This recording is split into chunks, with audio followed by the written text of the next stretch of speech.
المهم انت دير بالك على حالك ولا تتصرف تصرف تندم عليه. معك حق، بس لو هالموقف حصل معي قبل أسبوع ما كانت تفرق معي، لكن هلأ شو؟ هلا صار في شيء بيسوى الواحد يفكر فيه.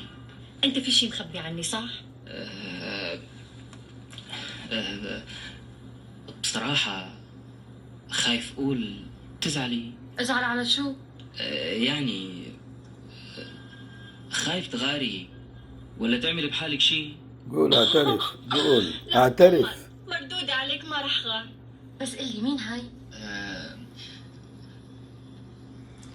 زهيرة بنت خالي.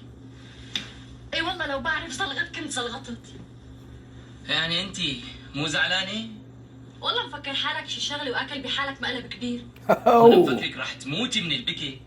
ما في داعي نضحك على بعضنا، انت بتعرف وانا بعرف.